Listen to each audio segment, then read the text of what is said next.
자, 이번 시간은 61번 문제부터 풀도록 하겠습니다. 자, 61번 보시면 습공기 성질에 관한 설명으로 옳지 않은 것은 해가지고 나옵니다. 자, 그래서 1번 지문 보시면 자, 공기를 가열하며 절대 습도는 변화가 없다. 자, 공기를 가열한다는 것은 근고온도만 올린다는 겁니다. 그래서 공기를 가열하거나 냉각해도 이 세 가지는 변하지 않습니다. 절대 습도, 노점 온도, 수증기 분화, 이 세 가지는 변화가 없다는 점을 꼭 명심을 해 두시고요. 그 다음에 이번에 근고온도하고 석고온도의 관계적인 측면을 다루고 있죠. 그래서 근고온도하고 석고온도는 일반적으로 이렇게 되죠. 그래서 이제 같을 때가 있는데 이때는 포화 상태가 됩니다. 포화 상태일 때만 갖고 근고온도가 높다라고 보시면 됩니다. 자, 그리고 현열비에 대해서 다루죠. 현열비는 우리가 알아두실 것이 전열량, 현열 플러스 잠열량 한 것이 전열량이죠. 현열량 플러스 잠열량 이렇게 쓰시되고 전열량이라고 쓰시도 됩니다. 여기에 대한 현열량의 비를 나타낸 것이 현열비 개념이 됩니다. 그리고 4번 습공기 엔탈피는 습공기 현열량이다 해서 틀렸죠. 습공기 엔탈피는 현열량하고 잠열량의 합입니다. 그래서 이 두 가지 합이죠. 현열량과 잠열량의 합이 됩니다. 잠열량의 합입니다. 두 개의 합이 됩니다. 자, 그래서 61번 4번 개념이 옳지 않은 지문이 되겠습니다.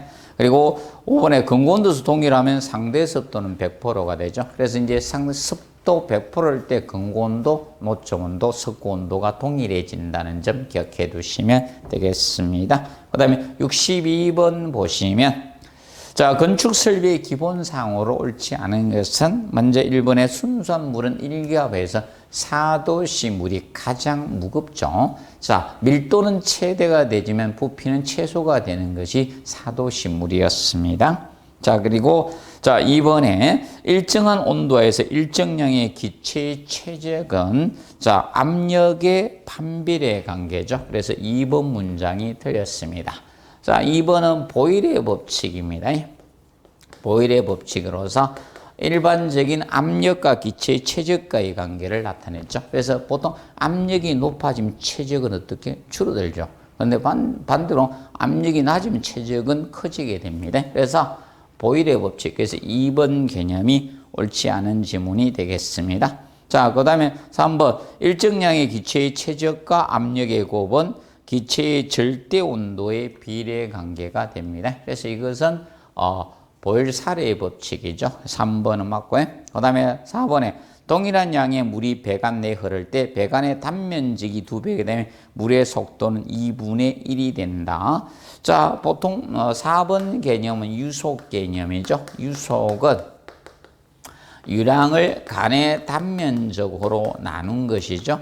간의 단면적으로 나누는데 자, 단면적과 유속은 반비례 관계죠. 그래서 얘가 2배가 되면 이거는 역수 2분의 1이 되는 개념이 되겠죠. 자, 그런데 주의할 점은 이겁니다. 단면적은 4분의 파이디의 좌성 개념이 되죠. 그런데 전선의 굵기, 자, 이거죠. 간에 자, 지름 직경을 주어지면 주십시오. 자, 직경이 2배가 되면 2의 좌성이에요. 그렇기 때문에 이때 유속은 4분의 1이 되는 겁니다. 혼돈하지 않도록 해두시면 되겠습니다. 그리고 5번에 열은 고온 물체에서 저온 물체에 자연적으로 이동하지만 저온 물체에서 고온 물체로 그 자체만은 이동할 수 없죠. 그래서 5번은 연력학 제2법칙을 나타내고 있습니다. 그래서 62번은 2번이 정답 되겠습니다. 자, 그리고 63번에 먹는 물의 수질 기준 및 자, 검사에 관한 규칙상 음료수의 수질 기준을 옳지 않는 것을 해놨죠. 그래서 1번에 자, 수원 개념은 이건 극독이죠. 0.001입니다. 이것을 넘지 않도록 해주면 되죠. 그래서 1번은 옳지 않은 지문이 되겠습니다. 자, 납이 0.01 되죠. 0.01 개념이 되는 것이고, 그래서 수는 0.001 개념이 되어주시면 되겠습니다. 그리고 철은 0.3이죠. 아연은 3인 개념이 됩니다. 그리고 샘물이나 먹는 샘물이 조건이 주어졌죠. 이때는 자, 수소 이온도 pH가 pH 4.5에서 9.5가 됩니다. 그럼 보통 수돗물일 때는 pH 5.8에서 8.5가 되죠. 수소 이온 농도 혼돈하지 않도록 해두시면 된다. 그리고 잔류염소는 4가 돼주시면 되죠. 그리고 탁도는 1NTO. 자, 그런데 5번에서 만약에 수돗물이란 조건이 주어지면 이때는 0.5 NTU 개념이 되어주시면 됩니다. 자, 그리고 64번에 보시면, 자, 64번에, 자, 건물 내의 급수 방식에 관한 설명으로 옳은 것 해가지고 나왔습니다. 먼저 1번에, 자, 수도 직결 방식은 단수 시에도 일정량의 급수가 가능하다. 정면 다룬 거죠. 그래서 자, 이 수도 직결 방식은 단수시는 안 되죠. 취할 것은 수도 직결 방식은 정전시는 급수를 할 수가 있습니다. 그런데 단수시는 급수가 되지 않습니다. 그래서 1번은 X 지문이 되겠죠. 그리고 2번, 자, 압력 탱크 방식은 기계실 및 압력 탱크가 옥상 탱크가 불필요하고 단수시 급수가 불가능하다. 자, 그래서 이제 압력 탱크 방식은 기계실은 필요합니다. 그런데 옥상 탱크는 불필요하다는 개념은 맞죠. 그런데 기계실은 필요해요. 그리고 단수시는 지하 저수조 용량만큼 우리가 급수할 수가 있습니다. 자, 그런데 압력 탱크 방식이 급수가 되지 않을 때는요. 자, 이거죠. 정전시, 비상전도 안 도는 정전시는 급수가 불가능합니다. 그래서 2번도 X 지문이 되겠습니다. 자, 3번 수도 직결 방식은 설비비가 타 방식에 비해서 저렴한 건 맞죠? 이거는 양수 펌프도 필요 없고, 자, 옥상 물탱크도 필요 없죠. 그래서 비용은 저렴합니다. 근데 급수압력이 일정하다는 것은 틀립니다. 급수압이 일정한 방식은 고가 수조 방식의 특징이었죠. 기억하시고요. 그런데 수도 직결 방식은 수도 본관의 압력에 따라 수압 변동이 발생된다는 점을 기억해 두시면 됩니다. 그리고 4번에 보시면 부스트 펌프에 의한 가급수 방식은 토출 압력을 일정하게 유지할 수가 여기서 이제 제어 장치가 필요합니다. 그래서 4번은 옳은 지문이 되겠습니다. 그리고 5번 고가 수조 방식은 타 방식에 비해서 수지로 연 가능성은 없습니다. 그런데 급수압 변동은 일정하죠. 급수압 변동이 일정하지 않다 해서 틀린 지문이 되겠죠. 그래서 변동이 크다 해서 틀렸습니다. 그래서 건동이 적습니다. 그래서 5번도 X가 됩니다. 그래서 64번은 4번이 정답이 되겠습니다. 그 다음에 65번. 자, 급탕설비에 관한 설명 중 옳은 것 해가지고 나왔습니다. 1번에 유량을 균등히 분배하기 위해서 직접 한수식을 한다 해서 틀렸죠. 유량을 균등히 분배할 목적으로 쓴 것은 역한수 방식 개념이 됩니다. 그래서 리버스 리턴 방식이었습니다. 리버스 리턴 방식. 자, 그리고 2번에 배관 내에 공기 머물 우려가 있을 때는 자, 공기 빼기 밸브를 설치합니다. 공기 빼기 밸브를 설치해 주시면 됩니다. 자, 그리고 3번에 밀폐형 팽창 탱크의 팽창관에는 차단 밸브를 설치할 수 있다. 자, 올해부터 규정이 새로 들어온 규정입니다. 시방서 규정이. 그래서 3번은 정답이 되겠습니다. 자, 그리고 4번에 일반적으로 급탄간의 간격, 한탄간 간격보다 같다 해서 틀린 지문이 되겠죠. 그래서 이제 보통 급탄간이 크게 하죠. 급탄간이 크게 해요. 자, 급탄간이 보통 이 반탄간보다 큰 간격으로 처리를 합니다. 자, 그리고 5번에 수온 변화에 의한 배관의 신축을 흡수하기 위해서는 신축이염새를 설치하죠. 자, 신축이염새하고 헷갈리면 안 됩니다. 팽창 탱크는 물의 최적 팽창을 우리가 흡수해 주는 것이 팽창 탱크고요. 그래서 65번은 옳은 지문은 3번이 되겠습니다. 그리고 66번. 자, 급탕 배관 계통에서 급탕 공급 온도가 60도씨, 한수 온도가 50도씨. 자, 순환 수량이 25리터일 때 급탕기 가열기의 용량은 얼마가 필요한가? 단 물의 비율은 4.2 개념이 되어준다고 그랬죠. 자, 그러면 지금 현재 급탕기의 가열 용량 구하는 것은 질량 곱하기 비열 곱하기 온도 차이가 해주시면 되죠. 그러면 지금 현재 근데 순환 수량의 단위가 25리터 per min이 나와요. 그래서 이걸 시간당으로 바꾸어 주셔야 됩니다. 그러면 곱하기 60을 하게 되면 자, 1500리터 per hour 개념이 나겠죠. 이걸로 환산해 놓고 문제를 푸시면 됩니다. 자, 그러면 질량 1500에다가 곱하기 비열 4.2 곱하기 온도 차이를 해주시면 됩니다. 60-50 10도씨 되겠죠. 나누기 3600을 나눠주시면 됩니다. 자, 1kW의 전력 가지고 할 수 있는 게 자, 열량이 3600kJ 개념이 됩니다. 포아워. 그래서 3600으로 나누어 주시면 되겠습니다. 자, 그래서 자, 약 17.5kW가 나오게 됩니다.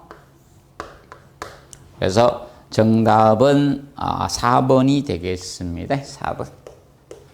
자, 그리고 67번 문제 보시면 자, 배수 트랩의 구비 조건에 관한 설명으로 옳지 않은 것 해가지고 나옵니다. 먼저 배수의 흐름에 큰 영향에 지장을 주지 않아야 되겠죠. 그리고 2번 구조는 간단하며 자기 세정작용을 해야 됩니다. 그리고 유수면평안에서 오수가 정체되지 않아야 되겠습니다. 그리고 뚜껑이 있는 트랩은 뚜껑을 열었을 때 하류측의 하수가스가 실내로 침입하지 않는 구조로 해줘야 되겠죠. 그리고 5번에 가동 부분이 조립체나 칸막이에서 봉수가 형성되는 구조가 아니어야 됩니다. 그래서 5번 개념이 옳지 않은 지문이 되겠습니다. 그리고 68번에 자, 청소구의 클린아우트죠. 설치 위치에 관한 설명으로 옳지 않는 거. 그럼 1번에 배수 수평 지간이나 배수 수평 기점 부분은 설치를 하셔야 됩니다.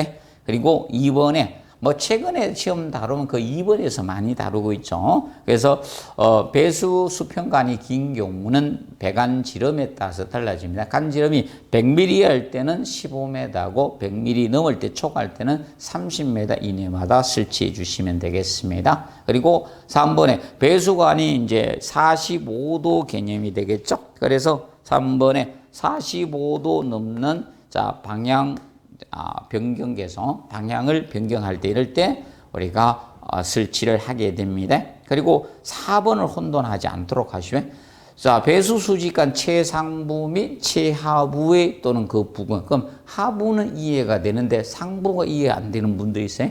자, 상부가 왠가 하면 청소부를 설치해야 되는가 하면 자, 중간에 막혔을 때 기기를 넣어서 뚫어야 돼요. 그러면 위로 넣어야지 어디로 넣습니까?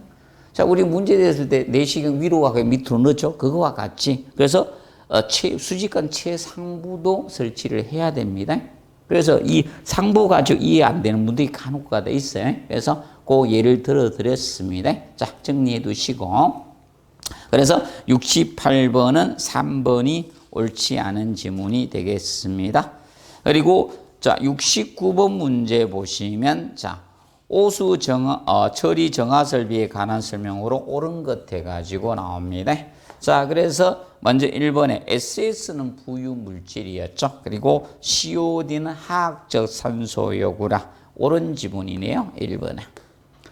자, 그리고 2번 오수 정화조의 BOD 제거율이 높을수록 유출수 BOD가 높을수록 우수하다 해서 틀죠. 자, 그래서 2번에서는 유출수 BOD는 낮아야 돼요. 그래서 이 유출수 BOD 값은 이것은 낮을수록이죠. 그리고 BOD 제거율은 높을수록입니다. 제거율은 높을수록 개념이 되는 거예요. 그리고 3번에 부패된 거식 처리 과정은 부여산소방이죠. 자, 부패조, 다음에 여가조로 갑니다. 여가조. 그리고 산화조, 소독조. 자, 이렇게 갑니다. 소독조 순서로 이루어진다. 그리고 4번에 살수 여상행 평면 산행 지하본, 이거는 호기성 처리 방식에 해당이 되죠. 호기성 처리 방식에 속합니다. 그 다음에 장시간 폭기 방식은 동일하게 장시간이니까 스크린 다음에, 그래서 스크린이 가장 먼저 가죠. 그 다음에 우리가 알아두실 것이 이제 폭기조가 되네. 폭기조. 그리고 침전조, 그리고 소독조 순이 대주시면 되겠습니다. 그래서 1번이 옳은 지문이 되겠습니다. 그리고 70번. 자, 다음 밸브 중에서 유량 조절이나 지수전의 그 기능을 발휘할 수 없는 것은 바로 1번의 체크 밸브죠. 자, 이 체크 밸브는 역류 방지용 밸브에 해당이 됩니다. 그것은 역류 방지용 밸브, 줄여서 역지 밸브라고도 하죠. 그래서 한쪽 방향으로 흐르게 하고 배합에서 역류를 방지하는 개념을 쓰는 것이 체크 밸브 개념이 됩니다. 그래서 얘는 유량 조절 기능은 없습니다. 그래서 1번 개념이 되겠습니다. 그리고 71번 문제 보시면 난방부와의 산정에 관한 설명으로 옳은 거 1번에 틈새 바람에 의한 손실량을 고려하지 않고 산정한다 해서 자, 틀린 문장이 되겠죠. 그래서 자, 난방부하라는 것은 총 손실 열량이에요. 그래서 손실 열량만 고려하는 거예요. 손실 열량만 합한 것이 난방부하의 개념이 됩니다. 그래서 치등 열량은 고려하지 않습니다. 그러면 예를 들어서 사람 제실자라든지 일산화, 조명 이런 데서 나오는 우리가 열은 고려하지 않습니다. 그런데 손실되는 열량은 다 고려하셔야 됩니다. 그래서 틈새 바람 고려해야 되죠. 틈새 바람. 그러면 틈새 바람을 극강풍이라고도 합니다. 고려를 해 주셔야 돼요. 이건 고려하셔야 됩니다. 그리고 2번 지하층의 손실량은 실내 온도하고 지중 온도를 고려해서 산정하면 되겠죠. 그래서 2번은 옳은 지문이 되겠습니다. 그리고 3번에 보시면 외벽 창문의 열 관류 저항이 클수록 손실 열량은 증가한다. 그래서 저항하고 율은 다르죠. 그래서 저항값이 크면, 저항이란 열을 못 빠져나가는 저항이죠. 저항값이 크게 되면 손실 열량은 줄어들게 되는 거죠. 손실 열량은 감소합니다. 그래서 주의할 것은 율하고는 반대다. 율하고 저항은 역수가 됩니다. 혼돈하지 않도록 주의해 주시면 되겠습니다. 자, 그리고 4번에 외벽의 손실량을 산정하는 경우 상당 외기 온도를 제어한다. 상당 외기 온도는 일사형 태양의 복사열에 대한 온도를 고려해 준 온도가 상당 외기 온도예요. 여름에 태양열을 받게 되면 옥상 슬래브나 벽체가 온도가 60에서 70도까지 올라가요. 외기 온도가 30 몇 도밖에 안 돼도 이 벽체나 옥상 슬래브 온도는 높다는 겁니다. 그래서 냉방부하 계산 시 넣는 거예요. 냉방부하 계산 시에 상당 외기 온도를 고려해서 설계하는 겁니다. 상당 외기 온도로 계산이 돼요. 그래서 상당 외기 온도는 냉방부하 계산시고 보통 난방부하 계산시 일반 외기 온도를 제공한다는 점 주의해 주시면 됩니다. 자, 그리고 5번에 외기부하는 외기부하가 한기예요. 외기부하가 한기부하예요. 한기부하의 개념. 그래서 이것은 공기니까 습기가 포함되죠. 현열하고 잠열 두 가지를 동시에 고려를 해 주셔야 됩니다. 그래서 5번 지문도 X 지문이 됩니다. 그래서 정답은 2번이 되겠습니다. 그 다음에 72번 문제 보시면 해놨죠. 대류 난방과 비교한 바닥 복사 난방에 관한 내용으로 옳지 않은 것은 해가지고 나옵니다. 그래서 실내 먼지 유동이 적죠. 그리고 실내 상하 온도차가 적습니다. 그리고 예열 시간이 오래 걸리죠. 열 용량이 큰 난방들은 예열 시간이 오래 걸립니다. 길다고 기억하시면 됩니다. 그럼 대표적으로 온수 난방이나 복사 난방 열 용량이 큽니다. 그래서 예열 시간이 길어진다는 점 기억해 놓으시면 됩니다. 그리고 4번에 외기 온도 변화에 따른 방열량 조절이 쉽다 해서 틀렸죠.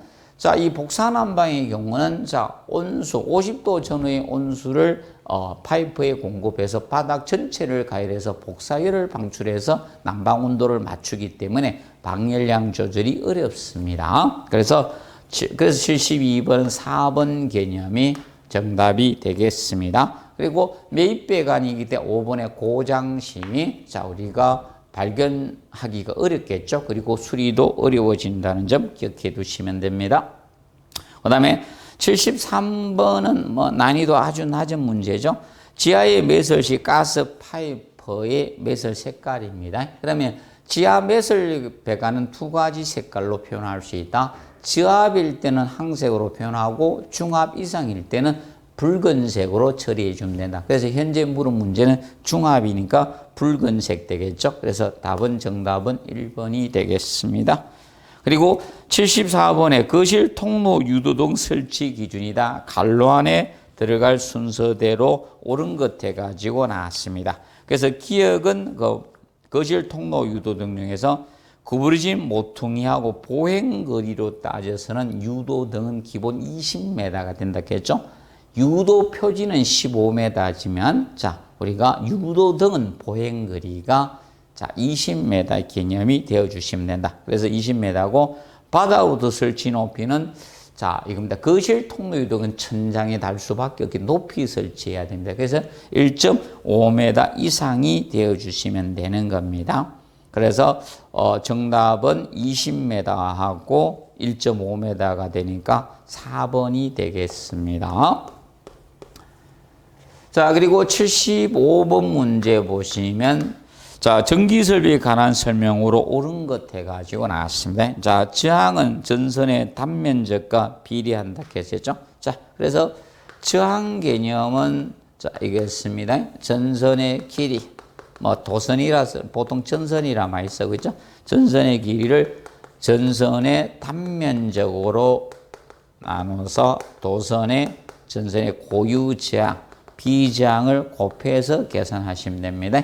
자, 그러면 위에 거하고는 비례 관계죠. 단면적하고는 반비례 관계의 성립이 되는 것입니다. 그래서 1번 지문은 틀렸죠. 그 다음에 전선의 저항은 전선의 길이가 길어지면 저항은 커집니다. 그리고 단상교류의 유효 전력은 자, 3번 개념 유효 전력. 단상교류의 유효 전력은 자, 이거죠. 전압 곱하기 전류 곱하기 역률이죠. 역률을 곱해서 계산하시면 됩니다. 자, 그리고 4번의 역률 개념을 다루겠죠. 자, 4번 역률. 자, 역률 개념은 자, 이거죠. 유효 전력을 분자에 두고 피상 전력으로 나눈 것이죠. 이것을 역률이라고 표현합니다.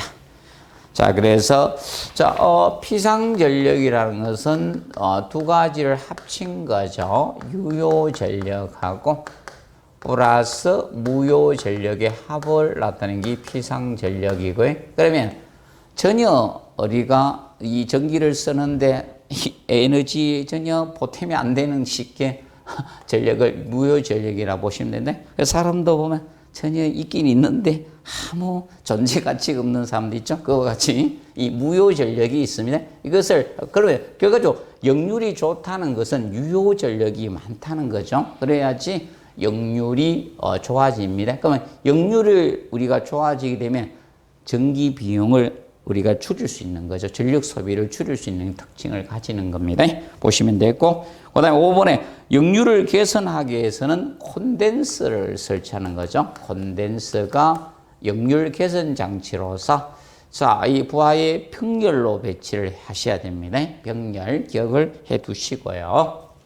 그래서 75번은 4번 개념이 옳은 지문이 되겠습니다. 자, 그리고 76번에 전기설비 아래식을 나타낸 거 해놨죠. 자, 분자의 각 부하의 최대 수용전력의 합계를 합성 최대 전력을 분모해서 나눠서 곱하기 100분이라는 것은 이것은 부등률이에요. 76번은 부등률에 관한 거야. 그래서 이 부등률이 높을수록 설비 이용률이 높은 거예요. 쉽게 변압기 이용률이 높다는 겁니다. 그래서 설비 이용률 개념이 높아진다는 걸 기억을 해 두시면 됩니다. 그래서 유일하게 부등률이 1보다 크게 나타나요. 그래서 혹시 계산 문제가 나오면 수용률이나 부하율이 주어져서 계산 문제 나올 때는 곱해 주세요. 그런데 부등률은 유일하게 1보다 커요. 그러면 우리가 건축물마다 최대로 걸리는 시기가 다르니까 이 다를 경우는 변압기를 적은 용량을 써도 이용을 잘 할 수가 있다는 겁니다. 쉽게 차를 하나 썼는데 우리 집은 막 출근 시간이 세 타임으로 나눠지더라. 한 명 딱 출근해가 되돌아오면 그 다음 사람 출근하고 그 다음 되돌아오면 이 24시간 상교대 착착 맞아 떨어지면 얼마나 좋겠습니까? 그 이용률 엄청 높겠냐? 그만큼 될 수는 없는 것이고요. 그래서 설비 이용률이 높다는 것입니다. 그 점 알아두시고요. 자, 그래서 76번은 3번이 정답 되겠습니다. 그리고 77번에 보시면 어느 건물의 평균 조도를 300룩스로 설계하고자 한다. 조명률 0.6에서 0.8로 개선할 때입니다. 자, 개선할 때 우리가 강원의 개수를 얼마만큼 줄일 수 있는가 물은 문제입니다. 자, 단 강원의 강속은 3000루멘이고 실의 면적은 600제곱미터, 유지율, 보수율이 0.5라고 주어졌습니다. 자, 여기에서 여러분의 강원의 개수 구하는 식이 생각나야 되는데, 자, 개수 식이 잘 생각이 안 난다. 그러면 그 문제를 통해서 빨리 조도를 갖다가 구하는 식을 구하시면 됩니다. 그 내용 중에서 조도는 어느 장소에 대한 표면 밝기가 조도이기 때문에 조도는 밝기죠. 그러면 조도에 대해서 강속은 비례잖아요. 그리고 개수, 조명의 개수는 비례죠. 한 개 켠 것보다 10개 켠 게 밝죠. 그리고 조명률, 작은 면에 도달하는 강수에 도달하는 비율이 종이죠. 비례입니다. 유지율, 보수율 비례 관계예요. 자, 그런데 면적은 반비례 관계죠. 면적이 넓어지면 어두워질 수밖에 없는 거예요. 자, 여러분들 한 평에 형광등 하나 켠 거는 밝지만 예를 들어서 이겁니다. 잠실 운동장에 형광등 하나 켜서는 어두울 수밖에 없죠. 그래서 면적하고는 반비례 관계가 됩니다. 그러면 개수를 앞으로 빼세요. 개수가 앞으로 가면 같이 떠나든 다 분모로 내려오면 됩니다. 그러면 강속 곱하기 조명률 곱하기 유지율은 분모에 내려와 주시면 되는 겁니다. 나머지 조도 곱하기 면적이 분자에 가주시면 되겠죠. 이 식을 통해서 계산 문제를 푸시면 된다. 자, 그러면 조명률 0.6일 때 하나 구하는 거예요. 조명률 0.6일 때 개수를 구하십시오. 개수는. 그러면 조도가 지금 300룩스로 한다 했죠. 면적이 600제곱미터에서 600. 자, 강속 3000루멘이고 3000. 자, 그리고 조명률이 지금 0.6일 때 계산을 한 거죠. 0.6일 때. 그리고 유지율 0.5라고 했습니다. 자, 그러면 여기에서 약분하시고요. 자, 하나 잘라내고 3약분하고 그러면 이렇게 되겠죠. 자, 60에 대한 되니까 200개가 나오겠죠. 200개. 자, 그러면 조명률 0.6일 때는 개수가 200개가 필요합니다. 그러면 조명률 0.8일 때 계산을 하는 거예요. 개수를. 자, 조명의 개수 산정을 하게 되면 동일하죠? 300 곱하기 600에 강속 3000에 곱하기 조명률 0.8일 때 계산하는 거예요. 유지율 0.5가 되겠죠. 자, 그러면 이걸 동일하게 약분하셔도 됩니다. 빨리 하셔가지고. 그러면 60에 대한 4가 되겠죠. 그러면 여기는 150개가 나오겠죠. 150개. 그러면 이 차액만큼 조명 개수를 줄일 수가 있다는 겁니다. 그러면 50개, 조명률을 0.8로 올리게 되면 우리가 50개란 우리가 개수를, 조명 개수를 줄일 수가 있다는 겁니다. 그래서 정답은 1번이 되겠습니다. 그리고 78번 엘리베이터에 관한 설명으로 옳지 않은 것. 자, 기어레스식 감속기는 윙기 없이 전동기로 속도 조절해 주는 감속기였죠. 그래서 이거는 직류 엘리베이터 고속 쪽에 쓰는 겁니다. 그리고 직류 엘리베이터는 속도 제어가 가능합니다. 근데 주의할 점은 부하 변동에 따른 속도 변동은 없는 것이 직류 엘리베이터예요. 부하 변동이란 사람이 적게 타냐 많이 타냐 이것이 부하 변동이에요. 정리해 두시고 그 다음에 자, 전자브레이크는 전동기에 토크 손실이 생겼을 때 승강기를 정지시키는 자, 정기적 안전장치였죠. 그리고 4번에 도어 스위치. 도어 스위치는 승강기나 승강용이 조금 따라 열렸을 때 승강기를 운전 불능이 되게 정지시키는 스위치였죠. 그런데 해당 엘리베이터에 운행하는 최상층과 최하층의 칸을 자동으로 정지시키는 것은 바로 스토핑 스위치, 우리가 슬로우 다운 스위치에 대한 설명이죠. 그래서 4번이 옳지 않은 지문이 되겠습니다. 78번은. 자, 그리고, 자, 완충기는 상강기 사고로 인해서 이제 승강로 바닥 충격을 완화하기 위해 설치하는 게 완충기였죠. 그 다음에 79번 문제 보시면, 옥내 소화전 설비에 관한 설명 중 옳지 않은 것. 먼저 1번에서는 자, 옥내 소화전 방수 압력과 방수량은 각각 노즐 선단의 압력이 0.17MPa 이상, 130L 범위 이상이 돼주면 되죠. 그리고 2번에 가지배관의 구경 40호슬박이 25mm 이상이 돼주시면 됩니다. 자, 그리고 자, 4번 보시면 특정 소방 각 번호부터 하나의 옥내 소화전 방수의 수평거리, 요거는 유효 반경이라고 보시면 되죠. 25m 이하가 되도록 해주면 됩니다. 그리고 5번에 옥내 소화전 1층에 4개, 2층에 4개, 3층에 3개가 설치되어 있다. 이때 유효 저선 13입방미터에서 틀렸습니다. 그래서 이제 요 옥내 소화전 기준이 자, 올해 바뀌어 가지고 자, 이제 정리하실 거는 이겁니다. 자, 2.6 입방미터 곱하기 N 해서 구하면 되는 이 N가 2개 이상 시는 2개로 바뀌었어요. 5개에서. 이게 5개 이상에서 법령이 이렇게 바뀌었습니다. 2개 이상 시 2개로 바뀌었습니다. 그러면 1개일 때는 2.6 그리고 2개 이상일 때는 5.2가 되어 주시면 됩니다. 그래서 5번은 자, 하재 안전기준이 바뀌었다는 점 알아두십시오. 자, 그리고 80번 홈 게이트웨이 등에 관한 설명으로 옳지 않은 것. 자, 홈 게이트웨이는 전유 부분에 해당이 되겠죠. 자, 그리고 2번에 홈 게이트웨이는 세대 내에 사용되는 홈 네트워크 사용 기기들을 유무선 네트워크로 연결하고 세대망과 단지망 혹은 통신상 기관망을 상호 접속하는 장치입니다. 그래서 현재 올해부터는 통신사 기관망을 상호 접속하는 부분까지 들어가고 있다는 점 기억해 두시고, 그리고 3번에 홈 게이트웨이는 세대 단자에 설치할 수 있으나 세대 단말기에 포함해서 설치할 수 없다 해서 틀렸습니다. 그래서 세대 단자에 설치하거나 세대 단말기에 포함해서 설치할 수 있다는 점 기억을 해 두시면 되겠습니다. 그래서 80번은 3번이 옳지 않은 지문이 되겠습니다. 그래서 1회 동영목에서 해설 강의를 여기서 마무리하도록 하겠습니다. 수고하셨습니다.